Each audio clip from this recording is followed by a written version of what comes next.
What's up, guys? Welcome to Issues Podcast. My name is Salman Ali at Salman Ali NBA on Twitter. You're joined by Dave Hardisty of Clutch Fans. Hey, Dave, how you doing?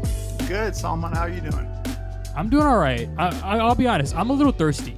So normally I do these podcasts and I have like a jug of water here and I'm kind of sipping on it throughout the podcast. Smart. And I'm a little paranoid because I don't have the water here, and like I'm wondering if I'm gonna like die of thirst in the middle of recording. Like I feel like I'm gonna grow hoarse at some point. Just talking. That's the fear, is you lose your voice and you don't have something there. Yeah. Yeah. But if any time you need to step away, you go for it. No, I'm gonna power through. Let's see how I can go on no water. Well, right. I'm not gonna say I'm on no water. I've drank water today, obviously, but like I'm not on my I'm not as hydrated as I want to be. Let's say that. Let's go there. Sounds good. Okay. Yeah. So let's be honest here. We are firmly into the off season, which means I have no Rockets news to react to, and no Rockets news to talk about. So this is what we're going to do today.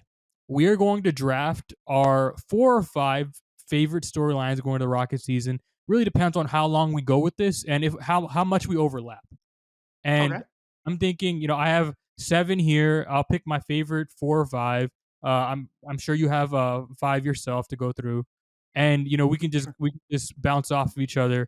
Yeah, we talked about it before the air, but like I feel like this would be a good kind of I'm not sure for the season preview, but it's kind of like it gets to start thinking about the season. Yeah, absolutely. I'm all for it. It sounds like a good idea. Yeah. Okay. So guest goes first. What's your number one most compelling storyline going into the Rocket season? I think the most important, biggest storyline is probably, even though it doesn't mean the most long term, but it's probably going to be Kevin Porter Jr. as the starting point guard. That's what I had. That's what I would take number one. I think it's just his big year, his final year is sort of a tryout, if you will. He hasn't been extended. His contract's coming up. If he's not extended this offseason, his contract will come up next year. And the Rockets have, both the NBA draft, they should have a good pick, and tons of cap room in free agency to work with. And point guard might be a position they fill at that point. It all depends on KPJ and Kevin Porter Jr.'s performance this year.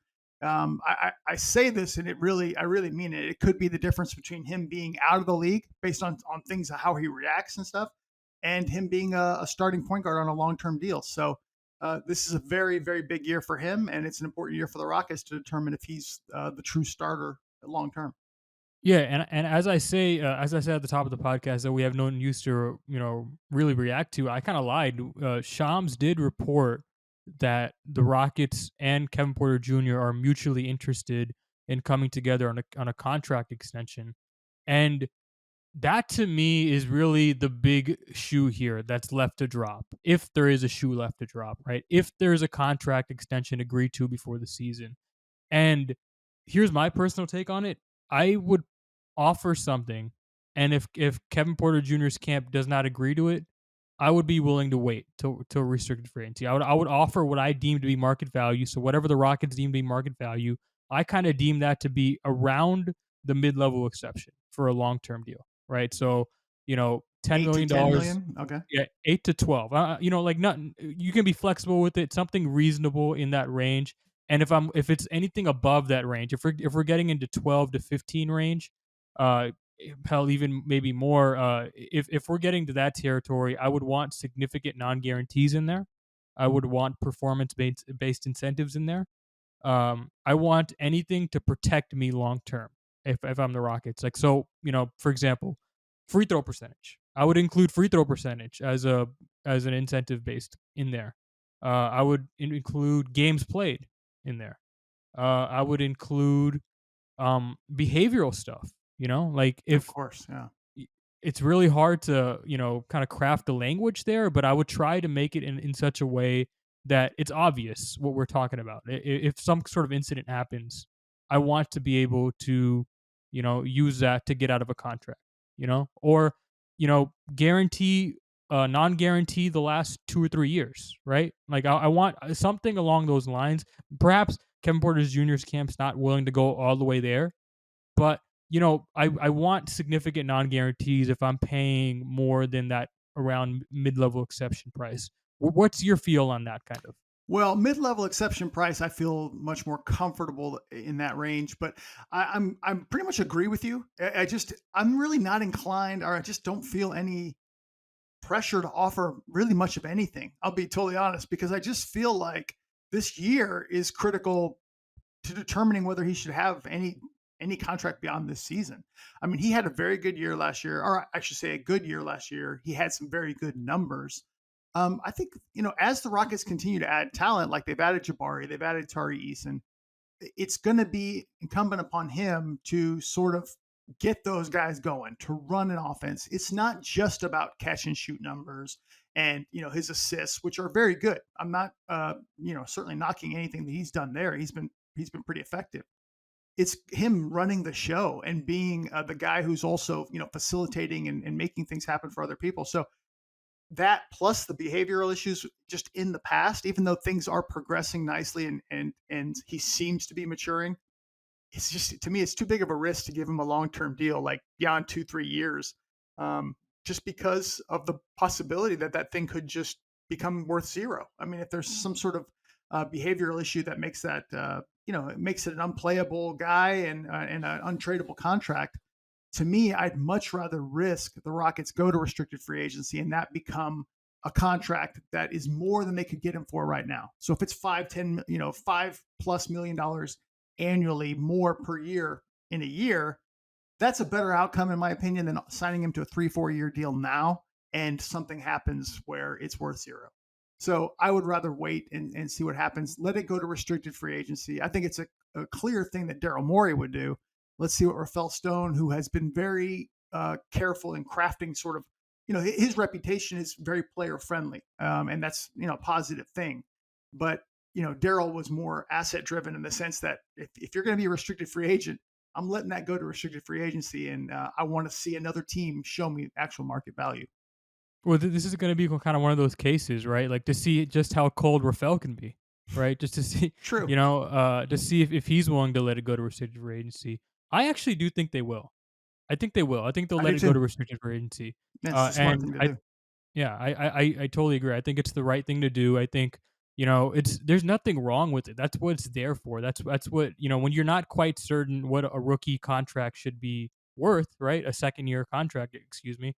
You let the contract go to restricted free agency. And like, you know, anything over 12 to 20 range, annually, that's kind of starting level point guard price, right? That's what you're paying to a starting level point guard. I'm not 100% sold that Kevin Porter Jr. is a starting level point guard. I Neither am I I. think I think he's a good rotation guard. I think I'm 100% sold that he's going to be that. Like I think he's going to play in important playoff games in the future.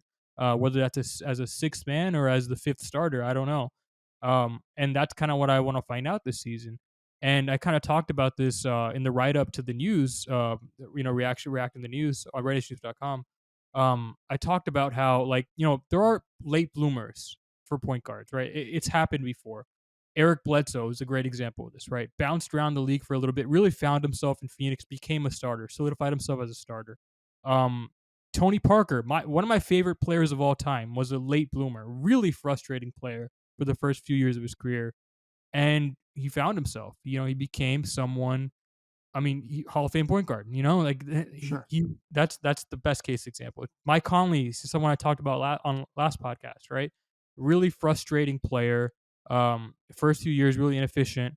Didn't quite know if he was a starter, but the organization kept on believing in him, and I think that's probably why I like the Conley comp so much, because the Rockets are behaving very similarly to the Grizzlies in that sense, in that they are letting him earn it. They believe there's something here worth exploring. They're going to continue to start him next year, right? And that's why I like Absolutely. that comp, right? And if he becomes, that kind of player, obviously I'm not comparing him to Mike Conley. I don't even think that's a good comp. I'm just talking about more so their development curve. If he develops on that kind of trajectory, right, where maybe he's not peaking 21, 22, 23, maybe he's peaking 23, 24, 25. You know, I think it's worth playing the game, gambling a little bit, letting it go to restricted free agency, let the market dictate what he's worth, and there's no harm in just doing that. I mean, like Yeah. the Suns did that with DeAndre Ayton, and he's back. You know? Yeah, and I think there are some fans out there, I see this on Twitter, that sort of feel like, I know in my case, I'm sure other people who say the same thing, that, saying don't extend him now means you don't like KPJ. That's not at all what I'm saying. I think No, it's no. TBD. We're trying to figure out, you know, you need to leverage that, like you said. It's not an insult to let this go to restricted free agency. That's why it is there. And I think chronologically, this is extremely important. His capital will be $9 to $10 million by extending that qualifying offer and having it go to restricted free agency. You could theoretically use a ton of cap room and then go, after making those moves and sign him.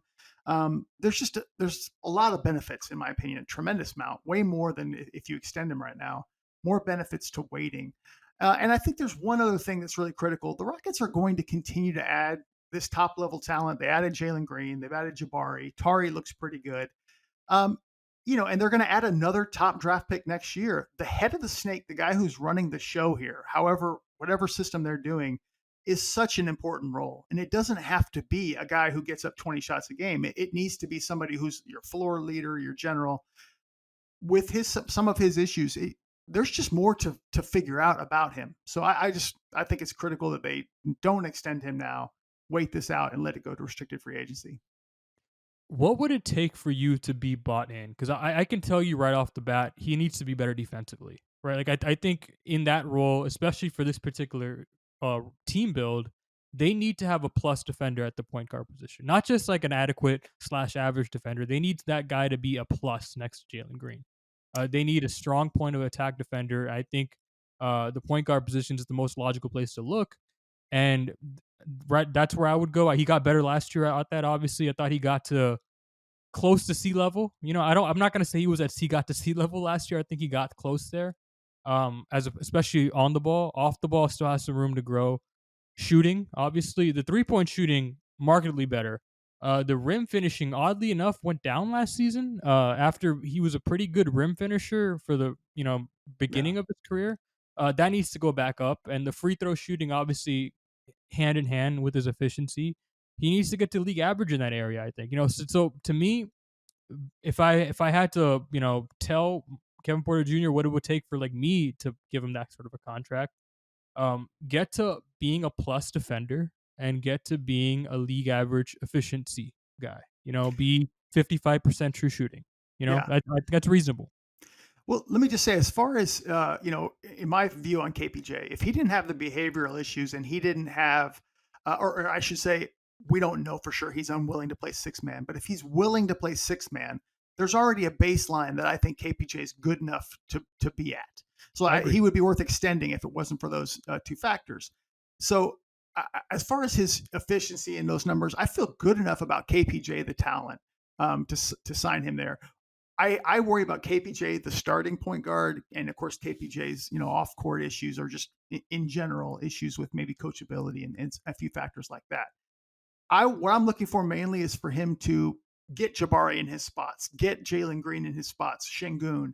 I want him to be a facilitator and a leader more than just having these really good numbers, because we saw him in those final 7 games without Christian Wood. His numbers were through the roof. I mean, he took almost 22 shots a game in those 7 games, but still he had incredible numbers, like over 48% from the field, over 40% from three, big time numbers.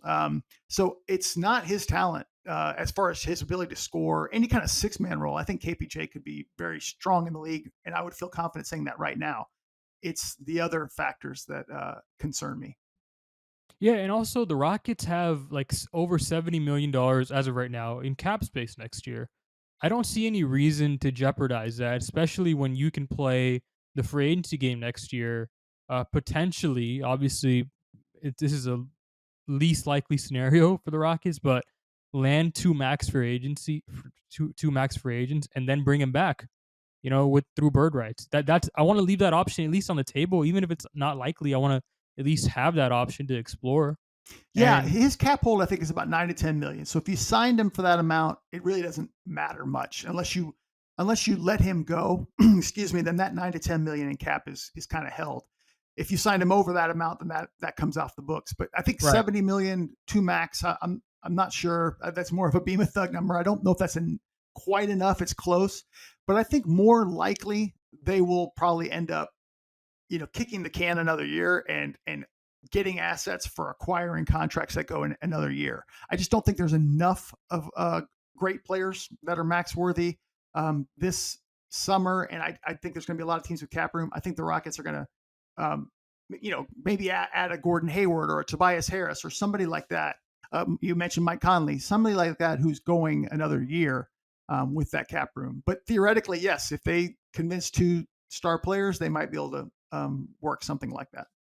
Well, I mean, here's the thing. I think when you talk about, I do think if they're going to sign, if they're going to extend Kevin Porter Jr., it's going to be above that $9 million cap hold.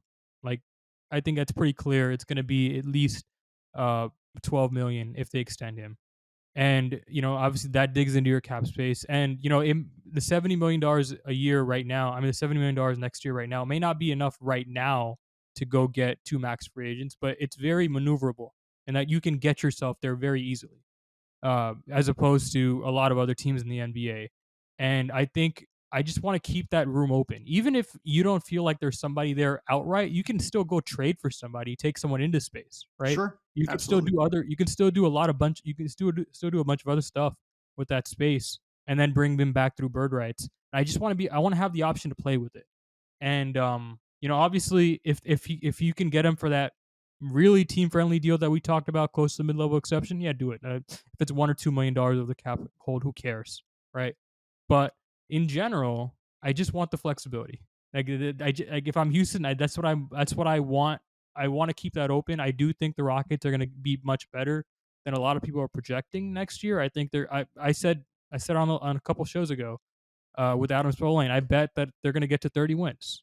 I would be surprised if they don't. I think they're going to have a significant leap because they're taking all these top draft picks, and I think Jalen Green is good enough to carry along his end of season stretch to start this season.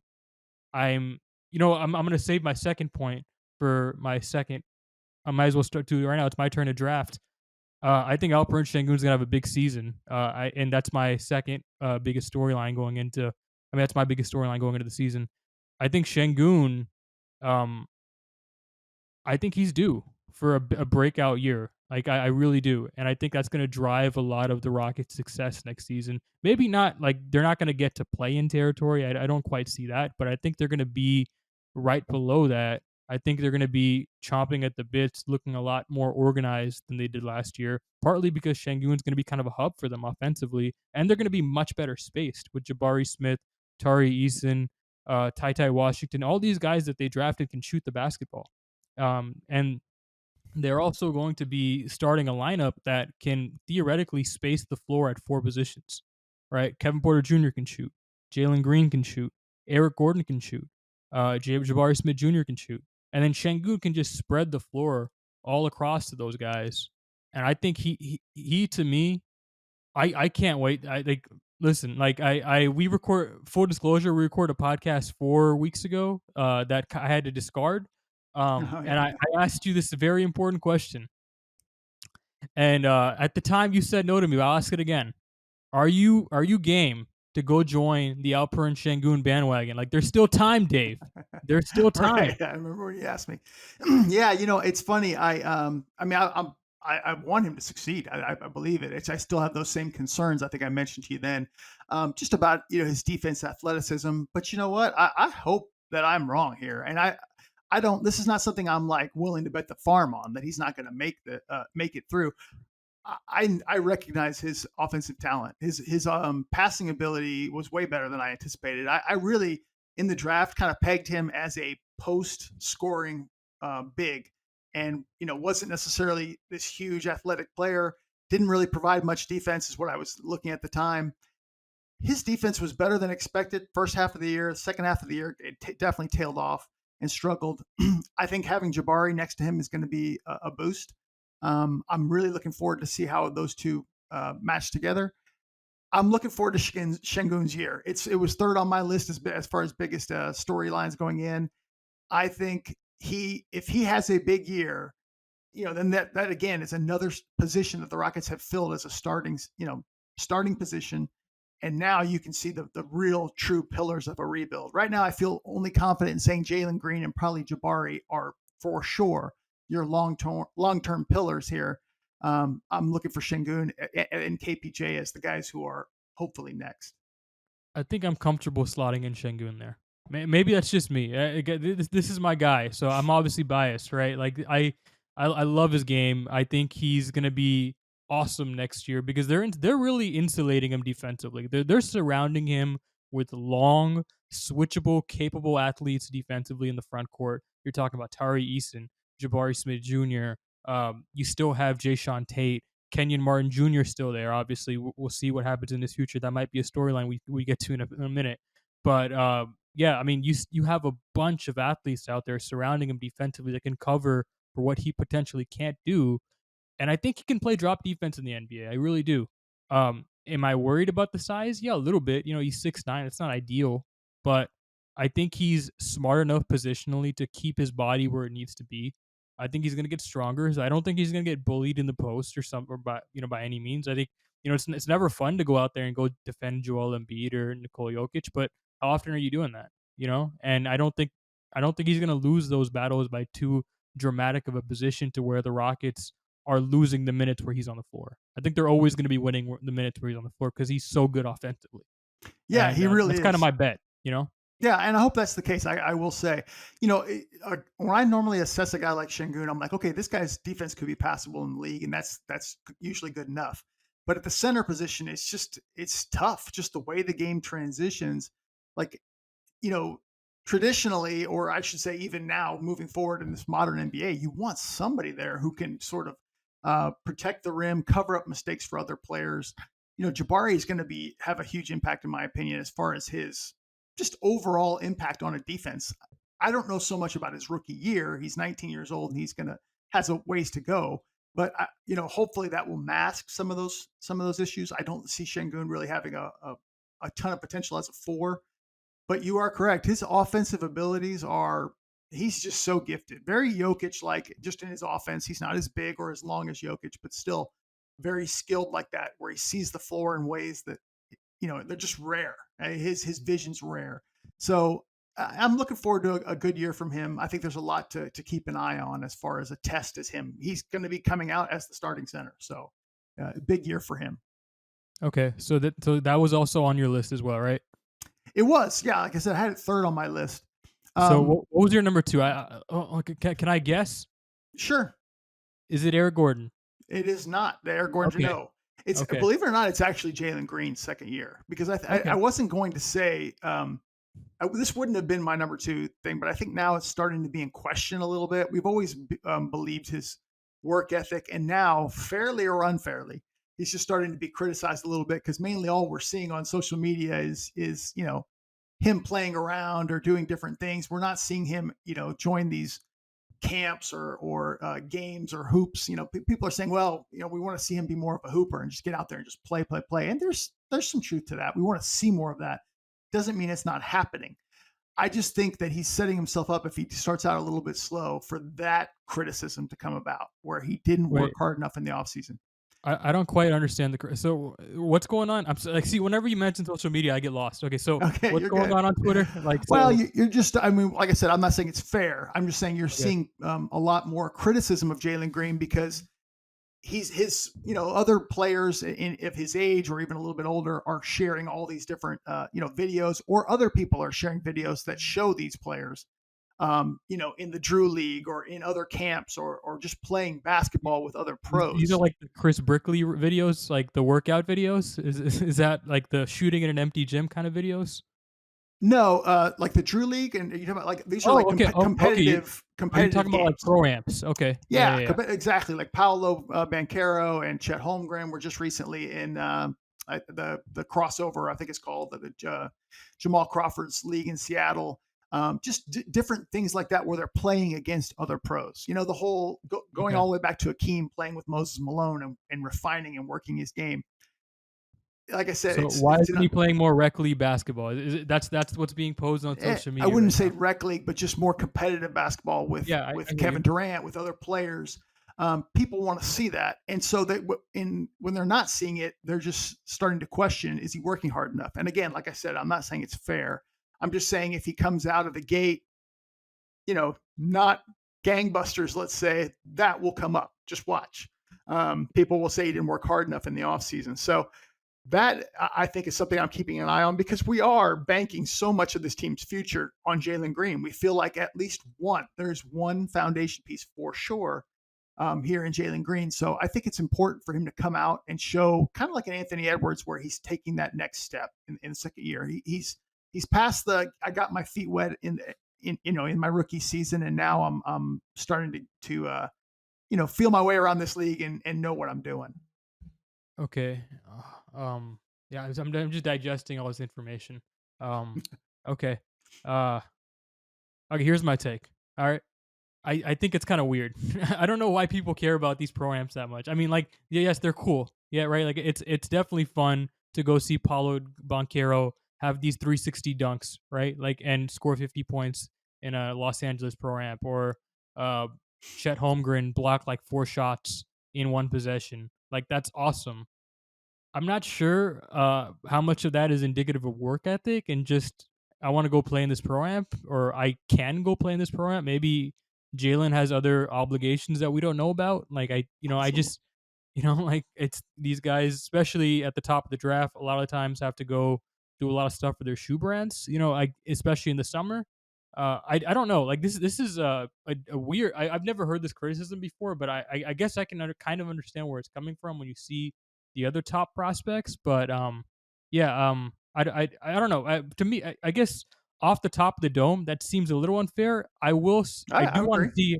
I do want to see how he performs next season, just because of how slow he started off last year, and I'm wondering if he can carry that momentum to end last season, where he was legitimately playing like an all-star player.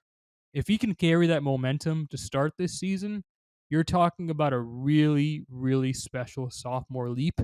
And sophomore leaps are some of the most exciting. I mean, they're when you can make a sophomore leap, we start talking about you like a superstar, right? Like the way we talked about John Morant, right? That's that's some of the most exciting leaps we ever see in the NBA. Derrick Rose had a sophomore leap that was like that, right? Um, and so I want to see if he has that kind of leap in him. Obviously, it's sometimes these guys flatline, and I think that's fine. I think it's not always linear, especially when you're early on in your career. Sometimes you can have a down season coming off a really awesome first year, and then that third year pops back up, and you're like playing much better than you ever had in your entire life. So I do want to see though how he's shooting the ball to start next season and how he's defending. Right, defensively, that is something that should be progressing every year. That's something that should be linear. He should be getting better every single year, every single possession, and I want to see how much he improves in that area, because again, we talked about how I think whoever starts at point guard needs to be a plus defender. Part of the reason is because I don't think Jalen is a plus defender. I don't think he's going to be a plus point of attack defender. He's got short arms. Watching his game in the G League, he was never that guy. He did get better as the season moved along last season, but you know, can he get to league average? If he can get to league average, it's fine. Like, for him, that's a good bar, and I want to see if he gets better in that area. Yeah, I agree. And to your earlier comments, I agree. It's mostly unfair. I do think there's one thing that has merit, and that with the people who say this, in my opinion, it resonates a little bit. Is yeah, it's not fair that we're not seeing him on social media, but like people want to know that he's out there like hooping with guys, just like that. He's living and breathing basketball. Where he wants to pick up his bag and just go play ball with different pros, and I think that's how people are viewing sort of his mindset of the game. And instead we're kind of seeing these different social media posts and overseas and more fashion and different things like that. Again, not a justification, not saying it's fair, but I think people just want to feel confident that there's some sort of hoops going on, that he's actually working on his game. I think also people they want the rest of the league to see what they saw in him in the second half of the year. I think there was a recent publication, I can't even remember now which one it was, but listed the top 125 players in the game. He wasn't on there, and there were several rookies on there, but he didn't make the list. People just want to see him get his due and show his talent. So hopefully it's just misguided, this whole approach, that he's not working as hard this offseason. And that's why I think it's kind of important for him just out of the gate be really strong. I will say he had some of the most impressive tangibles coming out of the draft last year. That was what made me most nervous about placing Evan Mobley ahead of him, is that he seemed to be incredibly driven and really self conscious about what his flaws were as a basketball player, and someone who seemed to really drill it down, especially the passing. Right, the passing is something I feel like I saw a noticeable jump from him in the G League to him in summer league to him in the NBA. Like he was looking to pass, and that was something I didn't see much of in G League. And I feel like that those kinds of like that, those are signs to me of a guy who's driven to improve. And again, we have no idea what the he's doing. Like he could be bringing his trainer along to him, if he's overseas. I don't know. I don't, Yeah, not on social media. I'm with you. I agree. More know Nobody, we don't know. You're right. That's the Yeah, whole point. That's the whole point. We don't know. And so yeah, when there's uncertainty, people doubt. You know what I'm saying? That's just the mhm, way it goes. And I'm yeah. with you. His work ethic has always been strong. It showed throughout the year.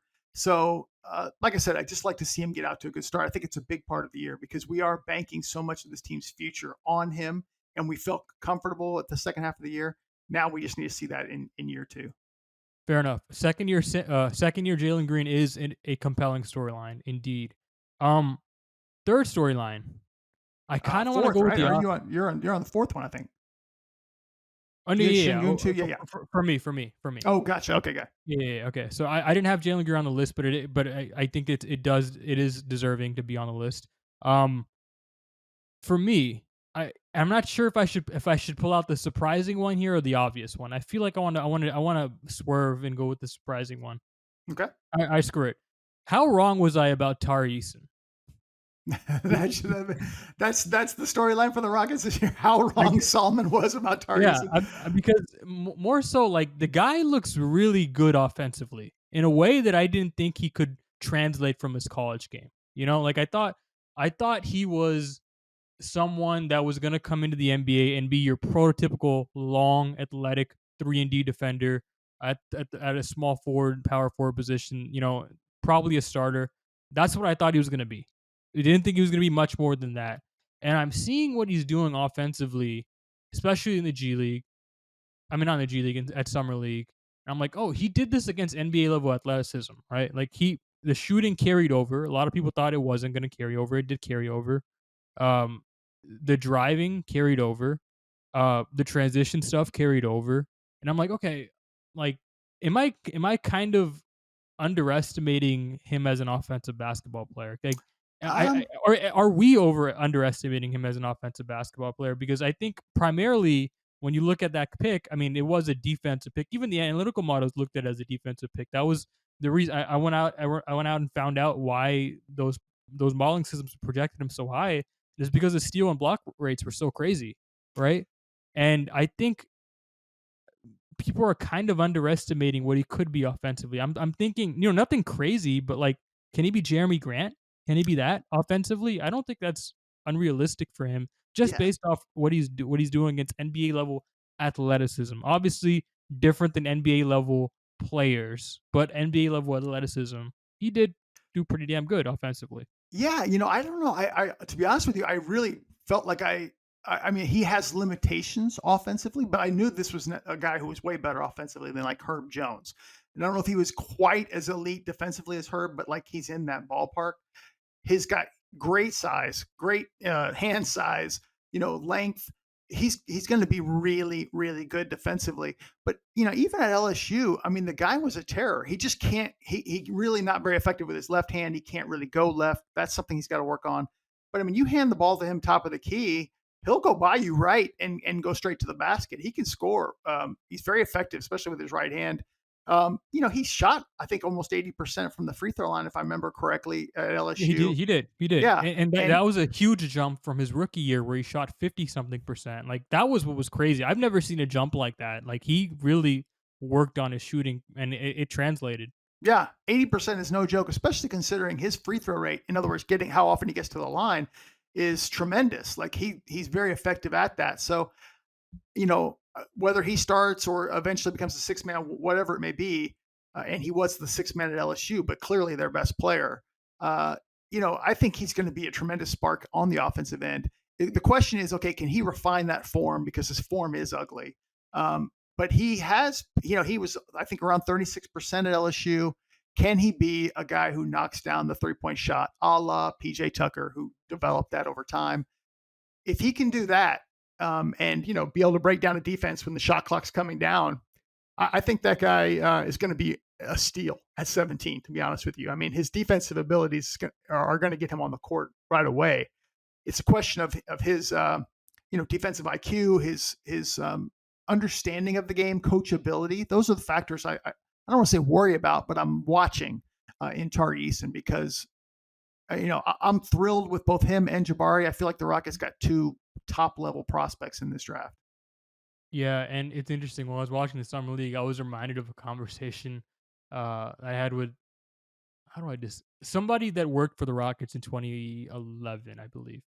And this was when the Rockets drafted Marcus Morris in the lottery and Mm-hmm. Chandler Parsons at 39, 38. 38, 38. Okay, 38. Yeah, they drafted Chandler Parsons at 38 and Marcus Morris at 14th, I think. 14th, I think Yep. 14th or 13th. Kawhi went, yeah, It's in that 14th. range. Kawhi went 15th. Yeah. Right. Yeah. Okay. So he was a lottery pick. Chandler Parsons was the 38th pick, and I remember they talked. He was telling me about like the first practice with those two, and how it was so obvious that Chandler Parsons was the better player. Right. And I'm again I'm not saying anything, but that's just the feeling I had when I was watching summer league. Like it was like this guy is so clearly the Rockets' best summer league player right now, and it's not like he might have the better rookie season. Like I think that's legitimately on the table just because of how ready he looks and how polished he looks as a ball handler relative to the other prospect the Rockets drafted, right? I think I would just keep my eye out for that. It would not surprise me at all if he, has the better rookie season. Sometimes it's obvious with these guys. Sometimes you can tell. Yeah, I think Easton's going to become, if not this year, by the next year, one of those guys where you look at the 5-man lineups and he's in a lot of those lineups that are really effective. I think he's versatile. I think he'll be able to play 3, 4. I love the versatility that they're going to have with him and Jabari. So, yeah, this is going to be an important season for him. I mean, obviously, very important being his rookie season, but just how he comes out of the gate in training camp will determine if he's in the rotation and playing right out of right in opening night. Expertly dodging what I just said there. I like it. I like it. What was your question that I missed? No. It wasn't a question. I just said, I would be open to the possibility that one of these guys has a better rookie season than the other guy, and it might be the one guy you don't expect to have a better rookie season. I think Jabari will have a better. My personal opinion that Jabari will have a better rookie season, but I do think Eason's probably more ready to Eason's going to be able to. I mean, you saw in the shot attempts, Eason's able to get his shots off easier than Jabari is.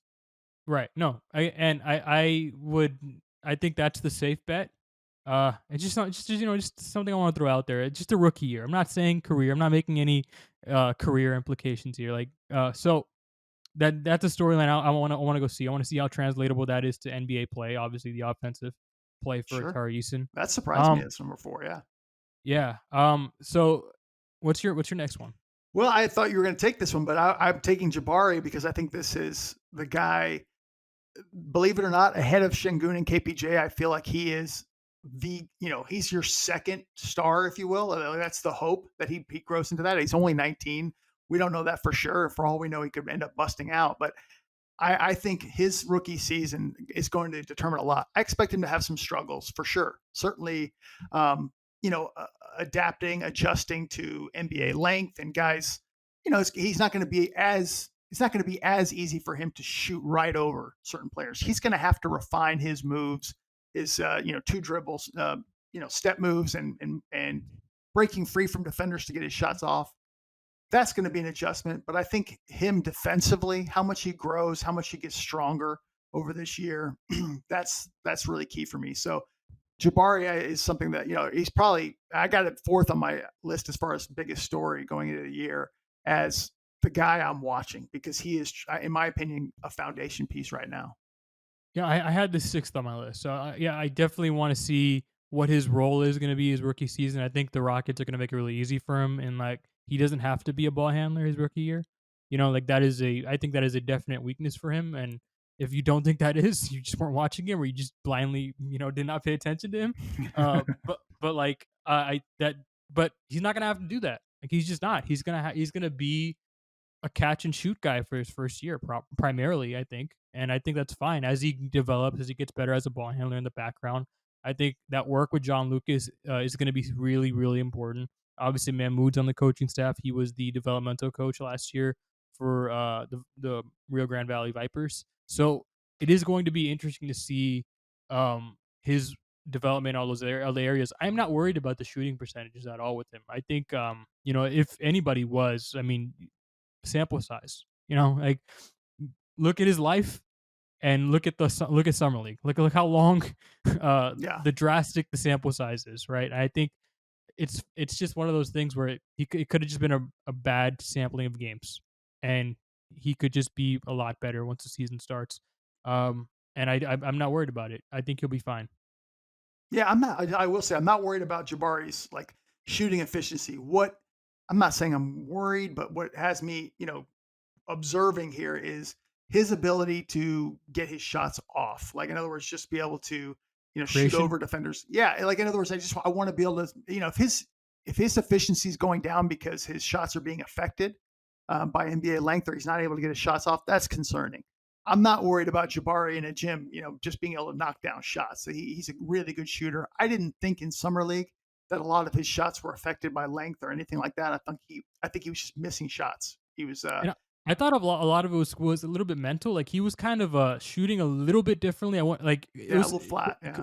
Craig noted this to me on the last podcast, and I went back and I wanted to go watch his attempts, and his form was definitely different. Like he definitely was aiming, right, and instead of just shooting.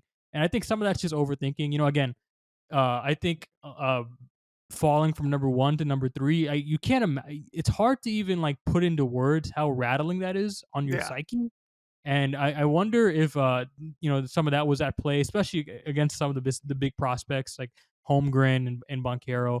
Um, and I wonder if like that might just get smoothen out, through comfort. Like with Jalen Green, his shot got better as he got more comfortable in the NBA, and I think it's possible he just needs to get comfortable in the NBA.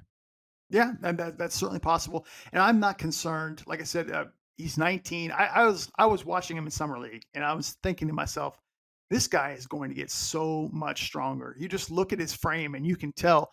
And if he grows and he gets any taller, like his dad thinks that he will, look out. I mean, his defensive impact in summer league was significant, and it is just summer league. I think it's going to take a while, a year or maybe a little more, for him to have that kind of significant impact on an NBA level. But boy, his ability to impact, an opposing team's offense was significant. I thought it went way beyond just the guy he defends. The simple screens that point guards or two guards get, and then they're confronted with Jabari. I think that's going to be a huge asset long term for the Rockets. Okay, I have one more obvious one and one more curveball. I'm gonna save that last Okay, curveball for the end. sure. Um, will Eric Gordon get traded before the season starts? Um, and I kind of think on a basketball level, it might be better if he actually stays for the start of the season and the Rockets trade him at the deadline, because I think on a floor spacing level, it would just be kind of disastrous if they start Jay Sean Tate next to Jabari and Alperen Sengun. I just think it'd be better if Eric Gordon's your starting three, and Yeah, you you can need just a veteran, right? I mean, somebody yeah. out there who knows what they're doing. And, Sure. somebody out there that can shoot, like it would just be weird to have a three that can't shoot. Like it just, I think he's a four. I think of Jay Sean as a four, and I think having Jabari out there, um, it, it just kind of defeats the purpose of having a floor spacing four. He's basically playing a three for you at that point that can't ball handle. So I would just, personally, I would place Jay Sean Tate as kind of your sixth or seventh man, and I would have Eric Gordon start on a basketball level. That just makes the most sense for me. And then you can decide what to do later once you get to the trade deadline with whatever lineup that is. At that point, hopefully, Tari Eason becomes more of a factor in play for that fifth starting spot.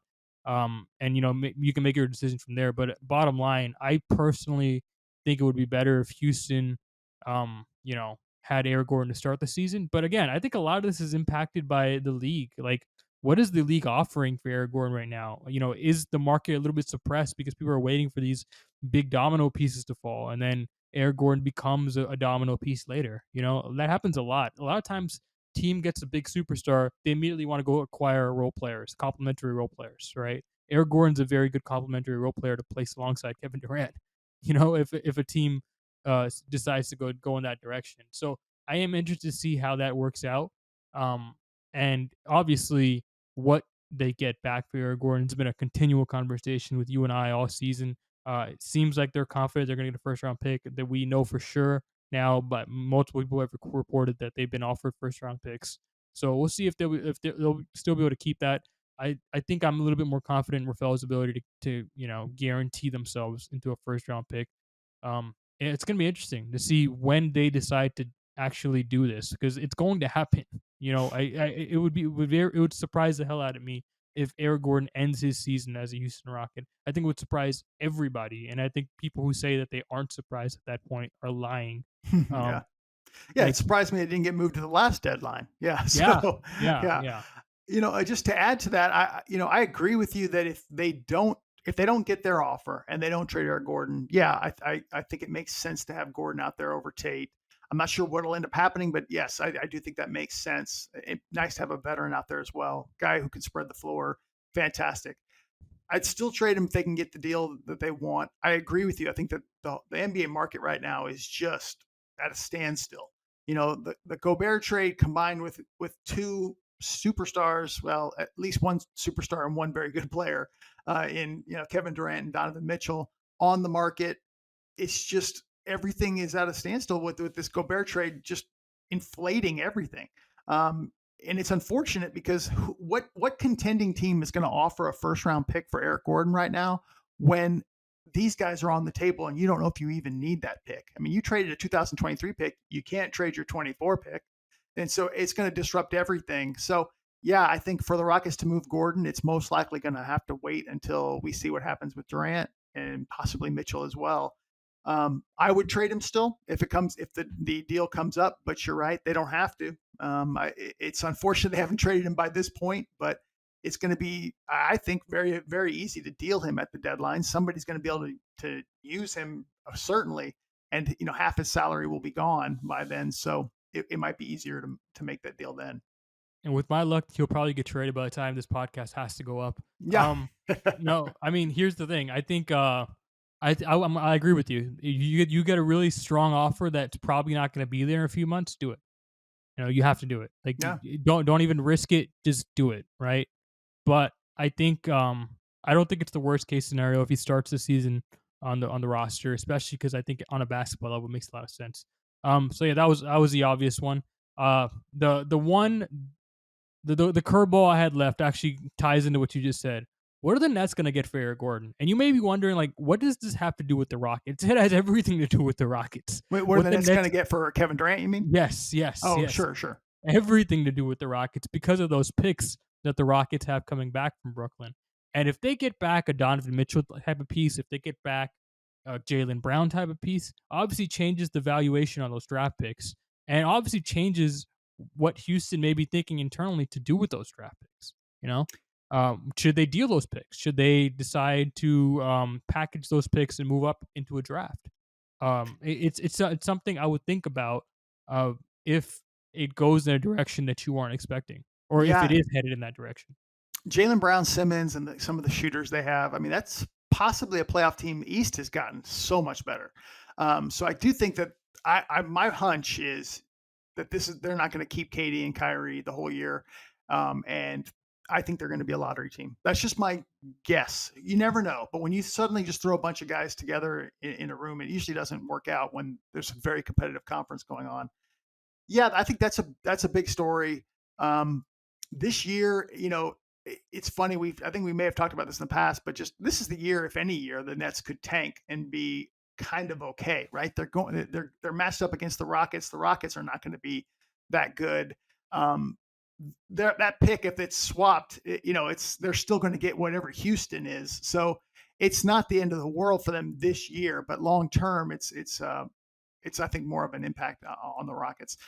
But yes, I'm sitting there hoping that they completely crater, so we have the Rockets have a more significant chance at the number one pick this year. Yeah, and I kind of secretly wonder if the Nets are like, hey, we have no problem taking Kevin Durant and Kyrie Irving into the season because they will help us get wins and avoid a worst case scenario, of swapping picks with the Rockets and potentially having to give up a very very good pick. And so I think that's I don't know if that's part of their calculus, but it's definitely in the back of my mind. Throughout these Yeah. negotiations, I don't have to make a deal now. In fact, it actually behooves me not to make a deal now because I can make my picks look a lot better, and by a lot better I mean a lot worse, and so I don't have to swap it. But if they go out right now and trade him for 3 or 4 first round picks and a few players, I'll say right now 4 first round picks at a minimum. I mean, you compare that to the Gobert trade, they're going to be criticized, so they're kind of stuck. They're asking for from if all these reports are true for way too much for KD because no contending team can completely gut their team to get Kevin Durant. It doesn't make any sense, even if he is signed for 4 more years. So, you know, But I don't have a problem with that. That's kind of what the Rockets did with Harden. Like their initial asking price was a young star and a boatload of picks, and they got the boatload of picks. They didn't get the young star, right? But like I don't have a problem with posturing. they're well, I guess what I'm saying is they're going to have to work 3 or 14 deals like the Rockets did. The Rockets' view of getting a star was Oladipo, right? That didn't work out. Then they got their 4 picks. I think in their case, we're hearing 4 picks, Scotty Barnes or, with Phoenix, just, different players that I guess they're kind of out of it right now, but Mikal Bridges and of course Jalen Brown and multiple picks and Marcus Smart. And it's like, how can a team give up all of the reason they're in that position to begin with? To me, that's going to be tough after the Gobert trade is finding what is acceptable from a contending team to get Kevin Durant and still be a contending team. That's going to be the big question between now and whenever he's dealt. And if I could offer up some advice for some of these NBA general managers out there, obviously they're all listening to this podcast. Of course. But um, don't get bullied by Danny Ainge. Don't let him set the market. I Don't know. don't don't What in the don't, world? don't let him do that. Like Danny Ainge is an amazing general manager. I always defended him when all the crazies thought he was wrong for holding on to picks or whatever. Right? Like I think he's one of the best general managers in basketball, maybe the best general manager in basketball. Has a very compelling case to be that guy, and I'm very happy he's on people's minds to be being on top of the mountaintop again, right? In my opinion, he never left. But that aside, you don't let the Rudy Gobert trade dictate the market for Donovan Mitchell. Absolutely not, right? I think even the Timberwolves would acknowledge that they overpaid for him, right? I would hope so. Yeah.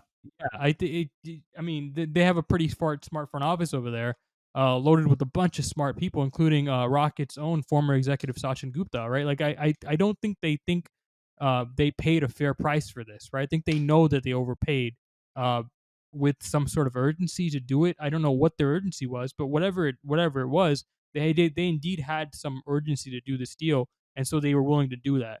They were willing to give all that up. I would not let that set the price for Kevin Durant. I would not let that set the price for Donovan Mitchell. I would not let Danny Ainge bully me, because if you do that, you're ruining the price for star players in the future, Oh right? yeah. At Who that can point, afford? Yeah. Who can afford 8 first round picks? So like the Knicks are the only team other than maybe OKC or something like that could do that. And they're reportedly asking for 6, 7 first round picks and young talent for Donovan Mitchell. Give me a break. I mean, that's yeah, absurd. don't get bullied. Don't get bullied. Yeah. That's my advice. I want to Second throw thing. one story. Oh, go ahead. Go. You got a No, no, second no, thing? no. I want to hear your Okay. story. Go ahead. I got one other thing I think that's important this year that maybe we overlooked a little bit, and that's Steven Silas. Is just this is his 3rd year, and this is another year where they're not going to place winning as the number one priority, and it's the final year. But I do think there's going to be a lot to watch for from Silas this year. There needs to be more of a structure. I think there needs to be more of a little bit more of an offensive success, despite the youth, because it's on in a year. I mean, in 1 year they are trying to win. That doesn't mean they're going to be a contending team right then and there. but they plan to win. So this is an important kind of tryout, if you will, for Silas, where they've been patient and the number one focus is still player development, but I think they need to see some progress this year from him. Okay. I'm gonna go back to that Celtics thing, and we're gonna come back. I Sure, promise you, we're gonna get back. they're good. So the Jalen Brown thing. Absolutely, you should trade Jalen Brown and Marcus Smart for Kevin Durant. Absolutely. Like I can't believe this is even a question right now. Like what are we doing? It's Kevin Durant. It's Kevin freaking Durant. You have 2 years left on Jalen Brown. If you don't win a title in the next 2 years, I guarantee you, I'll say this right now. What is this? July 31st, 2022? If they don't win a title within the next 2 years, that core is not sticking together. Stop thinking of it that way. Like they've already been together for 6 or 7 years. They haven't won a title together. That urgency starts to pick up. Everybody knows that they're capable of doing great things. They just made the finals. The pressure is on. So this idea that you're shortening your window by trading for Kevin Durant, your window is already short. Jalen Brown has 2 years left. You don't have him on an extension. So go trade for Kevin Durant. You have him actually on a longer term deal. He's going to be 34 with 4 years left on his contract. Jalen Brown at the start of the season is going to be 24 with 2 years left on his contract. So yeah, there's not that much upside there. I think people misjudge when to keep calling players prospects. I think Jalen Brown is one of those players, right? I think it's possible that there's another major leap there, right? And perhaps you wait half a season to see if it is there, and then you do this deal at the deadline. But then if that leap doesn't get there, where he's not first or second team All NBA type of guy, do this deal, take this deal. Well, Kevin Durant by is this not. deal, I mean, you're talking about Smart and Brown. Yes, I'm with you, but they want multiple first round picks on top of that. I would cap off the picks, right? I Okay. wouldn't like if you're getting Jalen Brown, you're not getting all my picks. I don't care. Like Yeah. obviously, don't get same thing. Going back to the advice, don't get bullied, right? Don't get bullied. Yeah. And I think this is So what you're doing right now is the exact, I don't mean to interrupt, but the exact approach Daryl Morey took when Harden was on the block and he felt like he had the best prospect in Ben Simmons at the time. I think that's one of the reasons the Rockets, I mean, they assessed Simmons as well, but one of the reasons they went the other way because Morey felt like he had the leverage. And as far as getting the best player on the block, he did.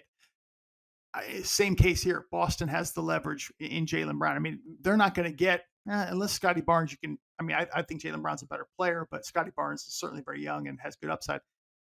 They're going to be hard pressed to get a player that's better than Jalen Brown in any trade. I don't care what you're doing. You can get a bunch of picks, but as far as player, Jalen Brown's probably going to be the best you can get. yeah, 100%. I think I would go for the pick package if I were them. I would view those picks that you have outgoing to Houston as a sunk cost. It's easier said than done.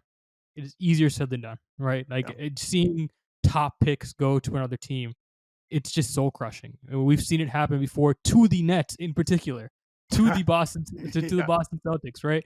And like that is something I'm sure they have deep tissue scarring about. And Yeah. I would be obviously very cognizant of that. But if I'm Sean Marks, I'm going to Joe Tsai and I'm like, listen, you hired me to look out for the long term interest of this franchise.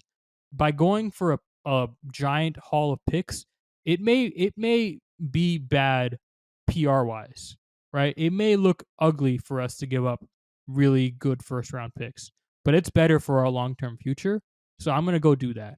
So that's just what I would do. But again, if they're I don't have any problem with them going for Jalen Brown. That's if they decide they're in a position where they can kind of retool around Kyrie, Brown, Simmons. I don't blame them for thinking that way. But again, the Celtics, if that deal comes to the table, Smart, Brown, maybe one first round pick, do it. And if they ask for a second pick, heavily protect it. Yeah. There's a reason these protections exist. This is why they haven't had a trade, really. I think that Brooklyn's just asking for the moon, and they, frankly, as you pointed out, because they don't have their picks, Houston owes them. They need the moon, and we don't know what's going to happen with Kyrie. I still want to see their Lakers and Russ situation blow up continuously in their face, and that's what I prefer. But if they trade Durant, it might be a deal of Kyrie going to the Lakers for Russ and a pick or two. So we'll see. I think once KD gets traded, I think the dominoes will start falling. But right now, there just seems to be no sense of urgency because kind of like the Rockets. I mean, you remember the Rockets were dragging their feet too because there wasn't enough leverage. They only had really two teams that they were negotiating with in Brooklyn and Philly because that was kind of the list that they were given. And they were able to get a deal that was good enough for them after, Harden kind of pushed them that way. So we'll see. I think a lot of this is going to be KD and how he reacts to this. If he's, just fine playing in Brooklyn, Brooklyn's probably not going to feel any pressure. But if he, sort of grabs hold of the wheel, we'll see what happens, a la Harden. Yeah, it's certainly going to be interesting. All right, I'll leave this to you. Do you have any compelling storylines that are eating up at you right now? Not really. I think there's a lot to watch for in this year because, you've got players we didn't even discuss: Josh Christopher, Usman Garuba, Daisha Nix, Ty Washington.